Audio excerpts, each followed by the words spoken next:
നമസ്കാരം. ഈ വാർത്താ ദിനത്തിൽ ഇതുവരെ വന്ന വാർത്തകൾ സമഗ്രമായി പ്രേക്ഷകരെ അറിയിക്കുകയാണ്. വാർത്താ സന്ധ്യയിലേക്ക് എല്ലാ പ്രേക്ഷകർക്കും സ്വാഗതം. ആദ്യ വാർത്ത: CPIM നേതൃത്വത്തെ പിടിച്ചുലച്ച കത്ത് വിവാദത്തിൽ നിന്ന് ഒഴിഞ്ഞുമാറി പാർട്ടി ദേശീയ സംസ്ഥാന നേതൃത്വങ്ങൾ. മകൻ ഉൾപ്പെടെയുള്ളവർക്കെതിരെ ഉയർന്ന ആരോപണങ്ങൾ സംബന്ധിച്ച ചോദ്യങ്ങൾക്ക് അസംബന്ധങ്ങളോട് പ്രതികരിക്കാനില്ല എന്നായിരുന്നു MP ഗോവിന്ദന്റെ മറുപടി. ആരോപണം പിൻവലിച്ചില്ലെങ്കിൽ നിയമ നടപടി സ്വീകരിക്കുമെന്ന് ഡോക്ടർ TM തോമസ് ഐസക്കും തോന്നിയാസങ്ങൾ വാർത്തയായി ആഘോഷിക്കുന്നത് പരിതാപകരമെന്ന് മന്ത്രി MP രാജേഷും പ്രതികരിച്ചു. ഗാർഹിക പീഡനത്തിന് പ്രതി ചേർക്കപ്പെട്ടയാളാണ് പരാതിക്കാരനായ മുഹമ്മദ് ഷർഷാദ് എന്ന് മുൻ ഭാര്യ പ്രതികരിച്ചു. 2023 മുഹമ്മദ് ഷർഷാദ് സംസ്ഥാന പോലീസ് മേധാവിക്ക് നൽകിയ പരാതിയിലെ വിവരങ്ങളാണ് ഇപ്പോൾ പുറത്തുവരുന്നത്. ബിസിനസ് ബന്ധത്തിൽ ഉലച്ചിലുണ്ടായപ്പോൾ രാജേഷ് കൃഷ്ണ ഭീഷണി സ്വരത്തിൽ ഷർഷാദിനോട് പറഞ്ഞെന്ന് പറയുന്ന കാര്യങ്ങളാണ് ആരോപണ സ്വഭാവത്തിൽ പുറത്തു വന്നിരിക്കുന്നത്. CPIM കേന്ദ്ര കമ്മിറ്റി അംഗവും മുൻ ധനമന്ത്രിയുമായ ഡോക്ടർ TM തോമസ് ഐസക്, മുൻ സ്പീക്കർ P ശ്രീരാമകൃഷ്ണൻ, സംസ്ഥാന സെക്രട്ടറി MP ഗോവിന്ദന്റെ മകൻ ശ്യാം എന്നിവരുടെ ബിനാമിയാണ് താനെന്ന് അവകാശപ്പെട്ടുകൊണ്ട് രാജേഷ് കൃഷ്ണ ഭീഷണിപ്പെടുത്തിയെന്നാണ് പരാതിയിൽ പറയുന്നത്. ഈ നേതാക്കളെ പണം കൈകാര്യം ചെയ്യുന്ന കെയർടേക്കറാണെന്നും രാജേഷ് അവകാശപ്പെട്ടതായും പരാതിയിൽ പറയുന്നുണ്ട്. ഷെഡ്യൂൾഡ് ബാങ്കിലെ വായ്പാടവും മുടങ്ങിയ പ്രശ്നത്തിൽ അന്ന് ധനമന്ത്രിയായിരുന്ന തോമസ് ഐസക് ബാങ്ക് അധികൃതരെ വിളിച്ചെന്നും പരാതിയിൽ പറയുന്നു. ആരോപണം പാർട്ടിയെ പിടിച്ചുലയ്ക്കുമ്പോഴും ചോദ്യങ്ങളെ നേരിടാതെ ഒഴിഞ്ഞുമാറുകയാണ് CPIM നേതൃത്വം. ഇമാതിരിയുള്ള അസംബന്ധങ്ങൾക്ക് ഒന്നും മറുപടി പറയേണ്ട കാര്യമില്ല. ആരോപണങ്ങളെ അസംബന്ധമെന്ന് പറഞ്ഞ് തള്ളുന്ന MP ഗോവിന്ദന് മറുപടിയുമായി പരാതിക്കാരൻ രംഗത്തെത്തി. പുള്ളി ഇങ്ങോട്ട് അയച്ച മെസ്സേജും ഞാൻ അങ്ങോട്ട് അയച്ച വോയിസ് മെസ്സേജുകളും പുള്ളിയുടെ മറുപടിയും കാര്യങ്ങളും എൻ്റെ കയ്യിൽ ഇപ്പോഴും എല്ലാ അപ്ഡേറ്റും ഉണ്ട്. ഷർഷാദിന്റെ ആരോപണങ്ങളെ നിയമപരമായി നേരിടുമെന്ന് ഡോക്ടർ TM തോമസ് ഐസക് പ്രതികരിച്ചു. അദ്ദേഹത്തിന്റെ ആക്ഷേപം എന്തോ ബിനാമി നിക്ഷേപം ഉണ്ടെന്നുള്ളതാണ്. അത് പിൻവലിച്ചു മാപ്പ് പറഞ്ഞില്ലെങ്കിൽ വിടത്തില്ല കേട്ടോ. ചോർന്നു പറയുന്ന വിവാദക്കത്ത് കഴിഞ്ഞ 4 വർഷമായി വാട്സാപ്പിൽ കറങ്ങുന്നതാണെന്ന് മന്ത്രി MP രാജേഷും പ്രതികരിച്ചു. പഴയ കത്ത് ചവറ്റുകൊട്ടയിൽ എറിഞ്ഞതും ഒക്കെ ഇനി വരും. തെരഞ്ഞെടുപ്പിന് 5-6 മാസമല്ലേ ഉള്ളൂ. നിർണായകമായ തെരഞ്ഞെടുപ്പ് നേരിടാനിരിക്കെ നേതൃത്വത്തെ പ്രതികൂട്ടിലാക്കുന്ന പരാതി പുറത്തുവന്നതിന് പിന്നിൽ പാർട്ടിയിലെ ചില നേതാക്കൾക്ക് പങ്കുണ്ടെന്ന് സംശയങ്ങൾ ഉയരുന്നുണ്ട്. 24 തിരുവനന്തപുരം. അതേസമയം പരാതിക്കാരൻ മുഹമ്മദ് ഷർഷാദിന്റെ കത്ത് തനിക്ക് ലഭിച്ചിട്ടില്ലെന്ന് CPIM പൊളിറ്റ് ബ്യൂറോ അംഗം അശോക് ധാവ്ളെ 24നോട് പ്രതികരിച്ചു. കത്ത് ചോർന്നതിനെക്കുറിച്ച് അറിയില്ലെന്നും ധാവ്ളെ 24നോട് പറഞ്ഞു. MA ബേബിക്കല്ലേ കത്തയച്ചത്, ബേബിയോട് ചോദിക്കൂ എന്നായിരുന്നു പ്രകാശ് കാരാട്ടിന്റെ മറുപടി. I know nothing about it, that's all. But the letter was submitted to you. No, nothing was submitted to me. Yesterday I have told all the channels that I am in no way concerned. I don't know anything about this issue. ബേബിക്ക് കത്തയച്ചിരിക്കുന്നത്.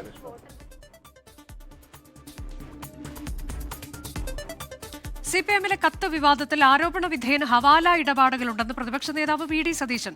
ഗുരുതരമായ സാമ്പത്തിക കുറ്റമാണ്. സംസ്ഥാന വിജിലൻസിന്റെ പരിധിയിൽ നിൽക്കുമെന്ന് ഉറപ്പില്ല. എങ്കിലും സർക്കാർ അന്വേഷണത്തിന് തുടക്കമിടണമെന്നും VD സതീശൻ ആവശ്യപ്പെട്ടു. ഇത് ഹവാലയുണ്ട്, റിവേഴ്സ് ഹവാലയുണ്ട്. സാമ്പത്തിക തട്ടിപ്പാണ്. ഗൗരവതരമായ ആരോപണം മുതിർന്ന നേതാക്കൾക്ക് ഉൾപ്പെടെയുള്ള ആളുകൾക്കെതിരായി ഉണ്ടാകും. സ്ഥാനങ്ങളിൽ ഇരുന്നവർക്കെതിരായി ആരോപണമുണ്ട്. അവരൊരു മറുപടിയും പറയില്ല എന്ന് പറയുന്നത് എന്തിനാ? ഗുരുതരമായ ഇതാണ്.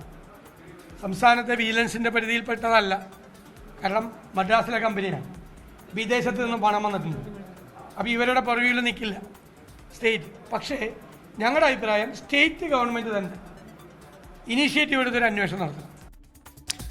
മറ്റൊരു പ്രധാനപ്പെട്ട വാർത്ത: ഉപരാഷ്ട്രപതി സ്ഥാനാർത്ഥിയെ തീരുമാനിക്കാനുള്ള ഇന്ത്യ സഖ്യത്തിന്റെ നിർണായക യോഗം ഡൽഹിയിൽ തുടരുകയാണ്. AICC അധ്യക്ഷൻ മല്ലികാർജ്ജുൻ ഖർഗെയുടെ വസതിയിലാണ് യോഗം. ISRO ശാസ്ത്രജ്ഞനായിരുന്ന M അണ്ണാദുരൈ ഇന്ത്യ സഖ്യം ഉപരാഷ്ട്രപതി സ്ഥാനാർത്ഥിയായേക്കും എന്നാണ് സൂചന. തമിഴ്നാട്ടിൽ നിന്നോ ബീഹാറിൽ നിന്നോ സ്ഥാനാർത്ഥിയെ വേണമെന്നാണ് മുന്നണിയിലുണ്ടായ ധാരണ. ഏത് മേഖലയിൽ നിന്ന് സ്ഥാനാർത്ഥി വേണമെന്ന് ചർച്ച ചെയ്ത് തീരുമാനിക്കുമെന്ന് CPIM general secretary MA baby പറഞ്ഞു.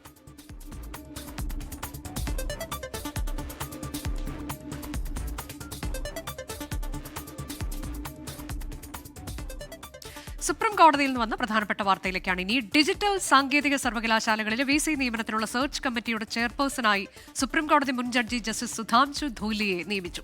ചാൻസലറും സംസ്ഥാന സർക്കാരും നൽകിയ പട്ടികയിൽ നിന്ന് സെർച്ച് കമ്മിറ്റിയെ ചെയർപേഴ്സൺ തന്നെ തെരഞ്ഞെടുക്കണം എന്നാണ് സുപ്രീം കോടതി നിർദ്ദേശം. VC നിയമനം 2 മാസത്തിനകം പൂർത്തിയാക്കണമെന്നും സുപ്രീം കോടതി നിർദ്ദേശം നൽകി. ഡിജിറ്റൽ സാങ്കേതിക സർവകലാശാല VC നിയമനത്തിലെ സർക്കാർ ചാൻസലർ തർക്കത്തിന് പരിഹാരം.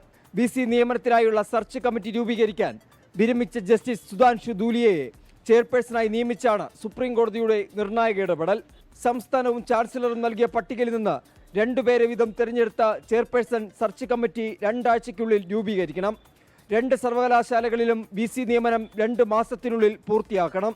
2 സർവകലാശാലകളിലെയും VC നിയമനത്തിന് ഒറ്റ സെർച്ച് കമ്മിറ്റിയോ വെവ്വേറെ സെർച്ച് കമ്മിറ്റിയോ ആകാം. 1 മാസത്തിനുള്ളിൽ നടപടികളുടെ പുരോഗതി കോടതിയെ അറിയിക്കണം. സെർച്ച് കമ്മിറ്റി 3 പേരുടെ പാനൽ മുഖ്യമന്ത്രിക്ക് നൽകണം. മുഖ്യമന്ത്രി പരിഗണനാക്രമം നിശ്ചയിച്ച ഈ പാനൽ ഗവർണർക്ക് നൽകണമെന്നും ജസ്റ്റിസ് JB പർദിവാലയുടെ ബെഞ്ച് ഉത്തരവിലൂടെ വ്യക്തമാക്കി. ഇക്കാര്യത്തിൽ സഹകരിച്ച് മുൻപോട്ട് പോകാൻ കൈകൂപ്പി അഭ്യർത്ഥിക്കുന്നുവെന്ന് ജസ്റ്റിസ് പർദിവാല പറഞ്ഞു.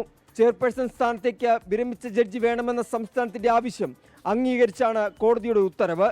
R. അച്യുതൻ, 24, ഡൽഹി.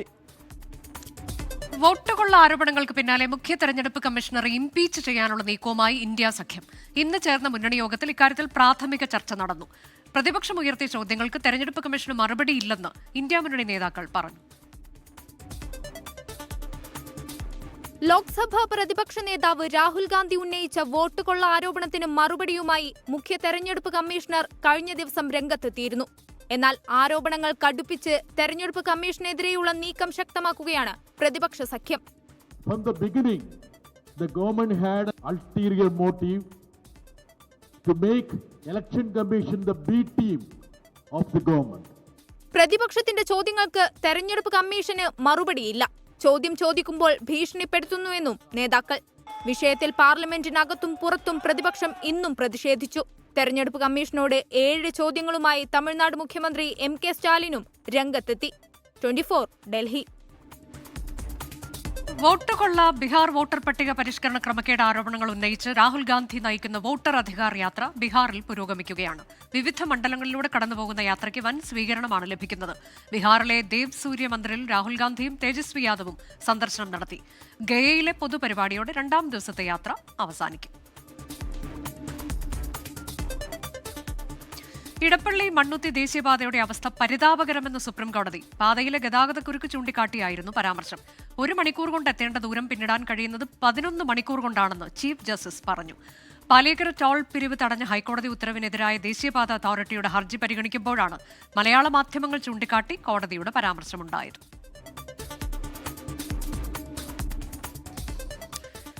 പാലക്കാട് കൊഴിഞ്ഞാമ്പാറയിൽ ബസ് ശരീരത്തിലൂടെ കയറി 2ാം ക്ലാസ്സുകാരിക്ക് ദാരുണാന്ത്യം. കൊഴിഞ്ഞാമ്പാറ സെയിന്റ് പോൾ സ്കൂളിലെ വിദ്യാർത്ഥി നഫീസത്ത് മിശ്രയെയാണ് മരിച്ചത്. തിരുവനന്തപുരത്ത് സ്വകാര്യ ബസ് നിയന്ത്രണം വിട്ട് ഡിവൈഡറിലേക്ക് ഇടിച്ചു കയറി നിരവധി പേർക്ക് പരുക്കേറ്റു. കോഴിക്കോട്ട് 2 ഇടങ്ങളിൽ ഉണ്ടായ അപകടത്തിൽ 6 പേർക്ക് പരുക്കേറ്റു.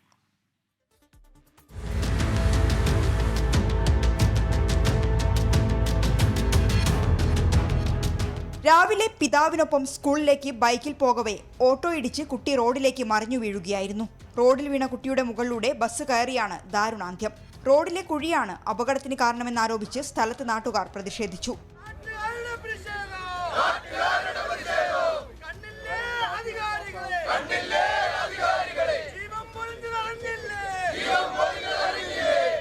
തിരുവനന്തപുരത്ത് സ്വകാര്യ ബസ് നിയന്ത്രണം വിട്ട് ഡിവൈഡറിലേക്ക് ഇടിച്ചു കയറിയാണ് അപകടം. സ്പെൻസർ ജംഗ്ഷനിലാണ് കാശിനാഥൻ എന്ന ബസ് അപകടത്തിൽപ്പെട്ടത്. നിരവധി പേർക്ക് പരിക്കേറ്റു. ഡ്രൈവർക്ക് ശാരീരിക ബുദ്ധിമുട്ടുണ്ടായതാണ് അപകട കാരണം. പേരാമ്പ്ര ബൈപ്പാസിൽ ഇന്ന് രാവിലെ 11 മണിക്കാണ് കാറും ജീപ്പും കൂട്ടിയിടിച്ചത്. 3 പേർക്ക് പരിക്കേറ്റു. പെരുവയലിന് സമീപം കൊളശ്ശേരി താഴത്ത് കാർ വയലിലേക്ക് മറിഞ്ഞാണ് 3 പേർക്ക് പരിക്കേറ്റത്. ഇന്ന് പുലർച്ചെ കാർ നിയന്ത്രണം വിട്ട് റോഡിൽ നിന്ന് 10 മീറ്ററോളം താഴ്ചയുള്ള വയലിലേക്ക് മറിയുകയായിരുന്നു. ശബ്ദം കേട്ട് ഓടിയെത്തിയ പ്രദേശവാസികളാണ് ഇവരെ കാറിൽ നിന്ന് പുറത്തെടുത്തത്. News bureaus 24. റാപ്പർ വേടനെതിരെ ലൈംഗിക അതിക്രമ പരാതിയുമായി 2 യുവതികൾ കൂടി രംഗത്ത്. മുഖ്യമന്ത്രിക്ക് ഇമെയിൽ വഴി യുവതികൾ പരാതി നൽകി. വേടനെതിരെ തൃക്കാക്കര പോലീസ് രജിസ്റ്റർ ചെയ്ത കേസിലെ മുൻകൂർ ജാമ്യാപേക്ഷയിൽ പരാതിക്കാരിയെ കക്ഷി ചേർക്കാൻ ഹൈക്കോടതി അനുമതി നൽകി. മുൻകൂർ ജാമ്യാപേക്ഷ നാളെ പരിഗണിക്കും. കഴിഞ്ഞ മാസം 31-നാണ് യുവ ഡോക്ടറുടെ പരാതിയിൽ വേടനെതിരെ തൃക്കാക്കര പോലീസ് ബലാത്സംഗ കേസ് ചുമത്തിയത്. ഈ കേസിൽ മുൻകൂർ ജാമ്യം തേടി ഹൈക്കോടതിയെ സമീപിച്ചതിനിടെയാണ് വീണ്ടും പരാതികൾ. മുഖ്യമന്ത്രിക്ക് ഇമെയിലായി ലഭിച്ചത് 2 പരാതികളാണ്. ദളിത് സംഗീതത്തിൽ ഗവേഷണം ചെയ്യാനായി വിവരം തേടി ഫോണിൽ ബന്ധപ്പെട്ട യുവതിയെ 2020 ഡിസംബറിൽ കൊച്ചിയിലേക്ക് വിളിച്ചുവരുത്തി അതിക്രമം നടത്തിയെന്നാണ് ഒരു പരാതി. നിലവിൽ കേരളത്തിന് പുറത്തു പഠിക്കുന്ന വിദ്യാർത്ഥികൾ മുഖ്യമന്ത്രിയെ നേരിൽ കാണാൻ അനുമതി തേടിയിട്ടുണ്ട്. തൃക്കാക്കര പോലീസ് രജിസ്റ്റർ ചെയ്ത ബലാത്സംഗ കേസിൽ വേടന്റെ മുൻകൂർ ജാമ്യാപേക്ഷ ഇന്ന് ഹൈക്കോടതി പരിഗണിച്ചു. ജാമ്യഹർജി എതിർത്ത പോലീസ് റിപ്പോർട്ട് നൽകി. വേടൻ സ്ഥിരം കുറ്റവാളിയെന്ന് പരാതിക്കാരി കോടതിയിൽ പറഞ്ഞു. വേടൻ സർക്കാരിൽ സ്വാധീനമുള്ള ആളാണെന്നും വ്യക്തമാക്കി. മുൻകൂർ ജാമ്യാപേക്ഷയിൽ കക്ഷി ചേരാനുള്ള പരാതിക്കാരുടെ ആവശ്യത്തെ പ്രതിഭാഗം എതിർത്തില്ല. ഹർജി നാളെ വീണ്ടും പരിഗണിക്കും. വിഷ്ണു സുരേഷ്, 24, കൊച്ചി. സംസ്ഥാനത്ത് വടക്കൻ ജില്ലകളിൽ അതിശക്തമായ മഴയ്ക്ക് സാധ്യത. വയനാട്, കണ്ണൂർ, കാസർഗോഡ് ജില്ലകളിൽ ഇന്നും നാളെയും ഓറഞ്ച് അലർട്ടാണ്. ഇടുക്കി, മൂന്നാറിൽ മണ്ണിടിഞ്ഞ് കട തകർന്നു. കനത്ത മഴയിൽ Malappuram Kuzhippuram government U P സ്കൂളിന്റെ മേൽക്കൂരയുടെ ഒരു ഭാഗം തകർന്നു. അടുത്ത 2 ദിവസം കൂടി കനത്ത മഴ തുടരുമെന്നാണ് കാലാവസ്ഥാ വകുപ്പിന്റെ മുന്നറിയിപ്പ്. വയനാട്, കണ്ണൂർ, കാസർഗോഡ് ജില്ലകളിൽ ഓറഞ്ച് അലർട്ടും തിരുവനന്തപുരം, കൊല്ലം, ആലപ്പുഴ ഒഴികെയുള്ള ജില്ലകളിൽ യെല്ലോ അലർട്ടും പ്രഖ്യാപിച്ചു. മധ്യ കേരളത്തിൽ 2 ദിവസം കൂടി ഒറ്റപ്പെട്ട ശക്തമായ മഴയുണ്ടാകും. ബംഗാൾ ഉൾക്കടലിൽ രൂപം കൊണ്ട ന്യൂനമർദ്ദം 12 മണിക്കൂറിനുള്ളിൽ തീവ്ര ന്യൂനമർദ്ദമായി മാറും. എറണാകുളം, കാക്കനാട്, തേവയ്ക്കലിൽ മണ്ണിടിച്ചിലിനെ തുടർന്ന് 10 വീടുകൾ അപകടാവസ്ഥയിലാണ്. ഇടുക്കി, മൂന്നാറിൽ മണ്ണിടിഞ്ഞ് വഴിയോര കടകൾക്ക് മുകളിൽ പതിച്ചു. കൊച്ചി, ധനുഷ്കോടി ദേശീയപാതയ്ക്ക് സമീപമാണ് മണ്ണിടിഞ്ഞത്. കനത്ത കാറ്റിൽ യു പി സ്കൂളിന്റെ മേൽക്കൂരയുടെ ഒരു ഭാഗം അടർന്നു വീണു. Malappuram Kuzhippuram government U P സ്കൂളിലാണ് അപകടമുണ്ടായത്. വിവിധ ബ്യൂറോകൾക്കൊപ്പം 24 തിരുവനന്തപുരം. സംസ്ഥാനത്ത് വിവിധയിടങ്ങളിൽ വന്യജീവി ആക്രമണം. ഇടുക്കി അടിമാലിയിൽ തോട്ടം തൊഴിലാളികളെ കാട്ടാന വിരട്ടി ഓടിച്ചു. കോതമംഗലം കുട്ടമ്പുഴയിൽ പഞ്ചായത്ത് അംഗങ്ങൾ സഞ്ചരിച്ച വാഹനം കാട്ടാന ആക്രമിച്ചു. വയനാട് പുൽപ്പള്ളി ചേകാടിയിൽ സർക്കാർ LP സ്കൂൾ കോമ്പൗണ്ടിലേക്ക് കാട്ടാന കുട്ടിയെത്തി.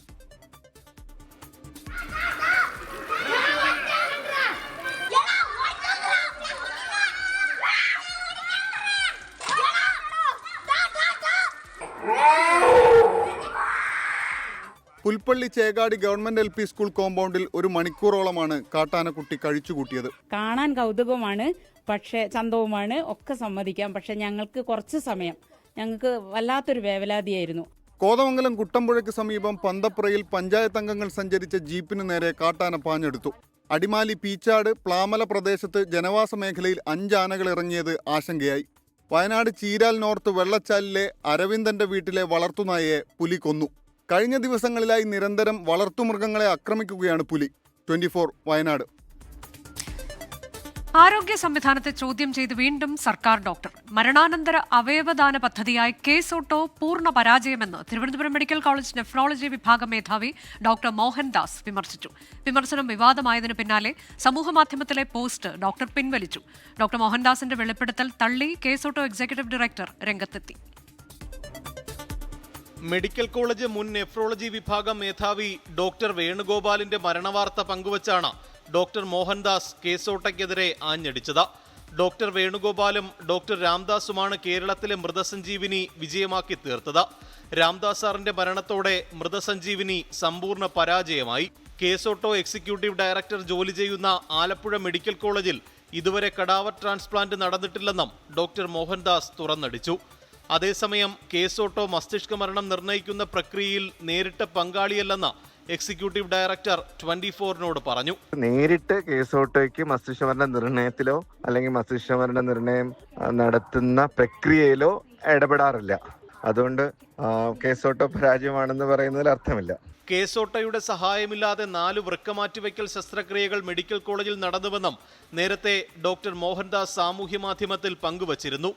2 പോസ്റ്റുകളും മണിക്കൂറുകൾക്കുള്ളിൽ പിൻവലിക്കുകയും ചെയ്തു. MG പ്രതീഷ്, 24 തിരുവനന്തപുരം. വിവാദമായതോടെ ഉത്തരവ് തിരുത്തി വിദ്യാഭ്യാസ വകുപ്പ്. ഹയർ സെക്കൻഡറി സ്കൂൾ പ്രിൻസിപ്പൽ ക്ലർക്കിന്റെ ജോലി കൂടി ചെയ്യണമെന്ന ഉത്തരവാണ് തിരുത്തിയത്. പ്രിൻസിപ്പലും ജോലിഭാരം കുറവുള്ള അധ്യാപകരും ചേർന്ന് ക്ലറിക്കൽ ജോലി ചെയ്യണമെന്നാണ് പുതിയ ഉത്തരവ്. 24 ആണ് ഉത്തരവ് പുറത്തു കൊണ്ടുവന്നത്. ക്ലർക്ക്, ലൈബ്രറിയൻ തസ്തികകൾ ആവശ്യപ്പെട്ട് Ernakulam Valayanchirangara higher secondary school നൽകിയ അപേക്ഷയിലാണ് വിദ്യാഭ്യാസ വകുപ്പ് വിവാദ ഉത്തരവ് പുറപ്പെടുവിച്ചത്. ഹയർ സെക്കൻഡറി വിഭാഗത്തിൽ മുഴുവൻ സമയ ക്ലർക്കിന് ചെയ്യേണ്ട ജോലികളൊന്നും തന്നെയില്ല. പ്രസ്തുത ജോലി കൂടി ചെയ്യാനാണ് പ്രിൻസിപ്പൽമാർക്ക് പിരീഡ് കുറച്ചതെന്നുമാണ് ആദ്യ ഉത്തരവിലെ നിർദ്ദേശം. സംഭവം വിവാദമായതോടെ ഉത്തരവ് വിദ്യാഭ്യാസ വകുപ്പ് തിരുത്തി. ക്ലറിക്കൽ ജോലികൾ പ്രിൻസിപ്പൽമാരും ജോലിഭാരം കുറഞ്ഞ അധ്യാപകരും ചേർന്ന് നിർവഹിക്കണമെന്നാണ് പുതിയ ഉത്തരവ്. കൂടാതെ ലൈബ്രറിയുടെ ചുമതല ജോലിഭാരം കുറവുള്ള ഒരു അധ്യാപകന് നൽകിയാൽ മതിയെന്നും ഉത്തരവിൽ പറയുന്നു.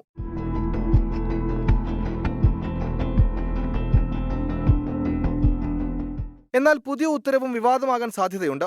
കേരള എഡ്യൂക്കേഷൻ റൂൾ പ്രകാരം അധ്യാപകർക്ക് ക്ലറിക്കൽ ജോലി ചെയ്യണമെന്ന് നിർദ്ദേശമില്ല. അതിനാൽ ഉത്തരവ് നിയമവിരുദ്ധമാണെന്നാണ് പ്രതിപക്ഷ അധ്യാപക സംഘടനകളുടെ ആരോപണം.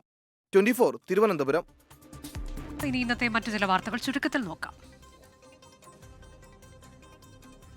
തൃശൂരിലെ വോട്ട് ക്രമക്കേട് ആരോപണങ്ങളിൽ മുൻ തൃശൂർ കളക്ടർ കൃഷ്ണതേജയെ പിന്തുണച്ച് മുഖ്യ തെരഞ്ഞെടുപ്പ് ഓഫീസർ.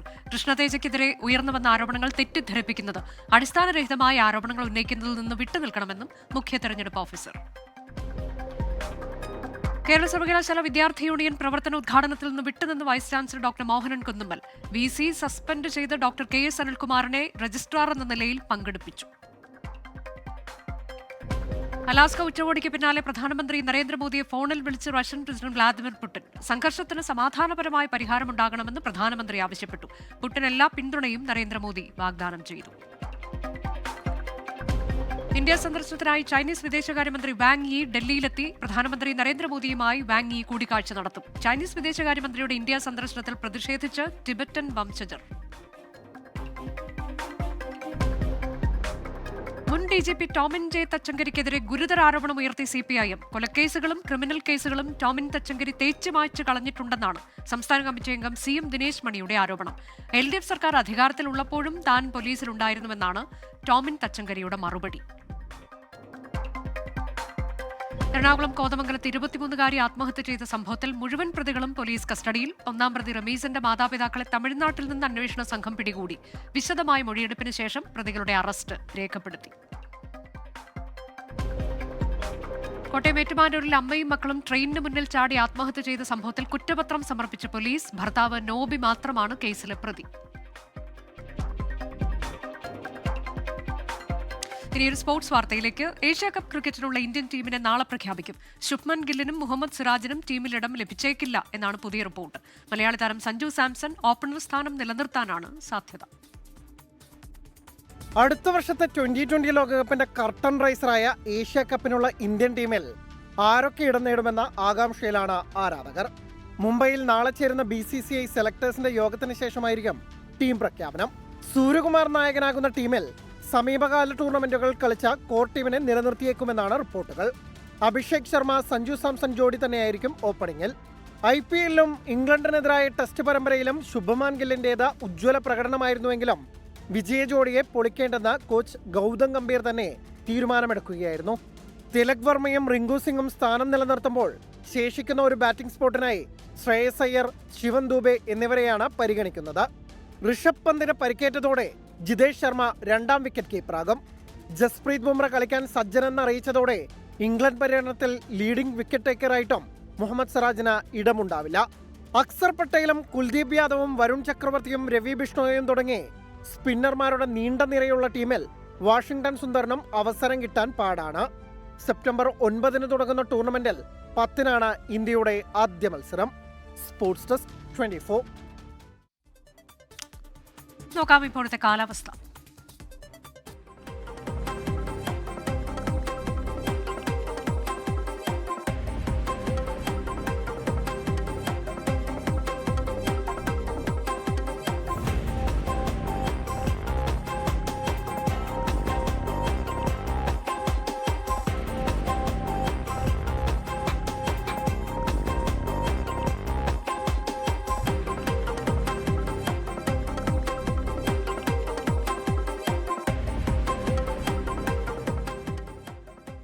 വാർത്താസന്ധ്യ അവസാനിക്കുന്നു.